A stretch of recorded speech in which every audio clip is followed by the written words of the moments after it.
तो आज हम डिस्कस करेंगे how Python memory management works. तो वी हम लोग समझेंगे इन शॉर्ट की अंडरस्टैंडिंग स्टैक क्या है, हीप क्या है, गार्बेज कलेक्शन जीसी क्या होता है एंड रेफरेंस काउंटिंग क्या होती है पाइथन के अंदर। तो पाइथन जो है वो मेमोरी डिफरेंट तरीके से मैनेज करता है।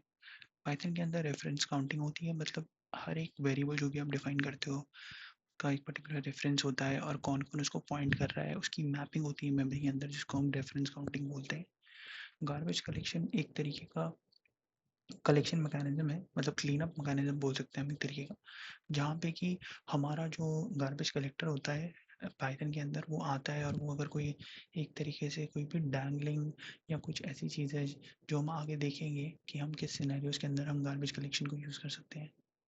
एंड मेमोरी पूलिंग भी एक तरीके का सिस्टम है जो गार्बेज के लिए ये पाइथन मेमोरी मैनेजमेंट में पाइथन यूज़ करता है, जिसमें कि हम इजीली मेमोरी को पूल कर सकते हैं। छोटी छोटी जो चंक्स होते हैं मेमोरी में उसको यूटिलाइज कर सकता है। ये प्रोग्रामिंग लैंग्वेज पाइथन अपने अंदर ही करती है।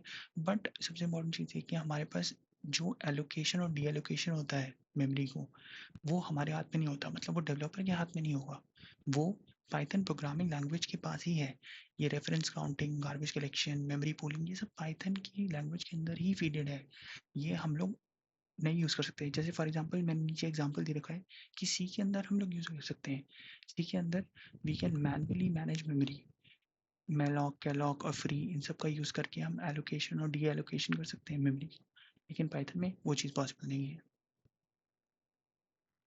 तो स्टैक एंड हीप्स क्या होते हैं? स्टैक और हीप दो डेटा स्ट्रक्चर होते हैं। अगर आपको इसके बारे में ज़्यादा नहीं पता तो प्लीज़ आप और रिसर्च कीजिए। मैं भी और वीडियोस लाऊंगा स्टैक और हीप को एक्सप्लेन करने में। तो ये जो है हमारे जो वेरिएबल नेम्स होते हैं या रेफरेंसेस जितने भी होते हैं वेरिएबल्स के, वो सारे के सारे स्टैक में स्टोर होते हैं। स्टैक में से डेटा निकालना बहुत ईजी होता है, क्योंकि जो हम लास्ट जिस चीज़ को हम रेफरेंस कर रहे हैं उसी को हमें फटाफट देखना होता है, तो उसके लिए स्टैक बहुत सही काम आता है। तो इन शॉर्ट जो हम वेरिएबल्स डिफाइन करते हैं, फॉर एग्जांपल ये जो मैंने नीचे एग्जांपल दे रखा है कि जो ए है वो स्टैक में स्टोर होगा और जो हमारा पूरा ऑब्जेक्ट है वो हीप में स्टोर होगा। तो हीप जो है वो एक्चुअल ऑब्जेक्ट्स को स्टोर करता है, मतलब लाइक स्टेशनरी स्ट्रिंग्स जो भी है हमारे पास, लाइक उनको हम स्टोर करते हैं। तो स्टैक जो है वो ए होल्ड करेगा और हीप जो है वो 1 2 3 होल्ड करेगा। तो जैसे हमारे जो हमारा पाइथन है उसको ये चाहिए होगा कि भाई इस लाइन में ये वेरिएबल है, इसको मैं स्टैक से पुल करो, और हीप ये जो ऑब्जेक्ट है हीप में है, इसको हीप से पुल करो। तो ये ऑब्जेक्ट जो है वो हीप में रहते हैं और जो वेरिएबल्स हैं, जो हमारे रेफरेंसेस हैं, वेरिएबल नेम्स है, वो हमारे स्टैक में रहते हैं। तो हम इस तरीके से इनको पुल करते हैं और अपने यूज़ केस के लिए पाइथन यूज़ करता है। ओके, उसके बाद है हम लोग रेफरेंस मॉडल का भी यूज़ करते हैं। तो फॉर एग्जांपल पाइथन जो है, आप जब भी किसी वेरिएबल को असाइन करते हो तो ये तो आपको आइडिया होगा ही कि इसके जो वैल्यूज़ हैं ये हमारे मेमोरी में जाके एलोकेट होते हैं।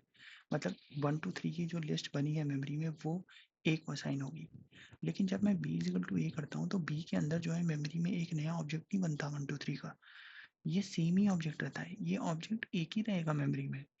अभी ए इसको रेफर कर रहा है, फिर बी जब ए को रेफर करेगा तो ये जो 1 2 3 है, इसके रेफरेंस जो होंगे वो दो हो जाएंगे। एक होगा ए जो कर रहा है और एक होगा बी, तो बी भी इनडायरेक्टली 1 2 3 को ही पॉइंट करेगा मेमोरी में। तो इसीलिए Python does not copy objects by default कोई कॉपी नहीं होता है इसमें। तो बी जो है रेफर करेगा 1 2 3 को ही। अब चलते हैं हम आगे। रेफरेंस काउंटिंग क्या होता है पाइथन में? ईच ऑब्जेक्ट जो होता है वो ट्रैक करता है कि उसको कितने रेफरेंसेस है। जैसे एक्स इज इक्वल टू 10 और 20 है तो Y is equal to x.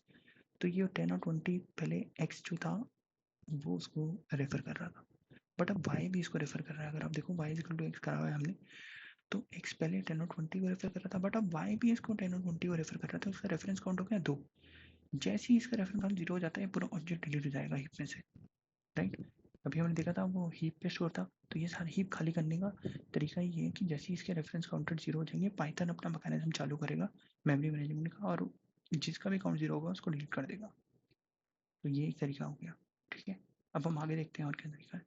और फिर है लास्ट में गार्बेज कलेक्शन। नाउ जब हम सर जैसे अगर आप इस कोड को देखो, ए इज इक्वल टू हमने लिस्ट बनाई है and then A dot append A करेंगे, तो ये एक तरीके से रिकर्सिव लूप में फंस चले जाएगा। तो मतलब ये है कि ए के अंदर हम फिर ए बना रहे हैं तो ये एक तरीके का इन्फिनिट लूप में चले जाएगा। तो ये पाइथन की गार्बेज कलेक्टर जो होता है ये, इसकी ड्यूटी होती है कि ये सर्कुलर रेफरेंसेस को होने से रोके। सर्कुलर रेफरेंस मतलब ए जो है वो खुद को ही कॉल कर रहा है मेमोरी के अंदर। ए के अंदर हमने पेंट किया ए, तो ये एक दूसरे को ही कॉल करते रहेगा, ये कभी एंड नहीं होगा। अगर मैं बी अलग से एक बनाता उसको फिर अपेंड करता के अंदर तो बात अलग होती, बट अभी मैं इसी को इसी के अंदर अपेंड कर रहा हूँ तो एक तरीके की साइकिल के अंदर चले जाएगा। तो गार्बेज कलेक्टर हमें हेल्प करता है रिमूव करने में साइकिल। तो आई होप आपको इससे कुछ ना कुछ आइडिया मिला हो, आपको समझ आई हो कि बेसिक टर्म्स पाइथन में क्या होती है एंड आप किस तरीके से इनको यूज़ कर सकते हो इंटरव्यूज में। इंटरव्यूज में इसके रिगार्डिंग बहुत सारी क्वेश्चन पूछे जाते हैं कि इसमें से आप अगर 3-4 भी लिस्ट कर दोगे कि हाँ भाई इस तरीके का मैकेनिज्म होता है जहाँ पे हम वेरिएबल्स या ऑब्जेक्ट्स को रेफर करते हैं या हम गार्बेज कलेक्शन को रेफर करते हैं, तो आप इस तरीके की चीज़ों को शेयर कर सकते हैं ना। एंड आई होप आपने इससे कुछ गेन किया हो। Thank you.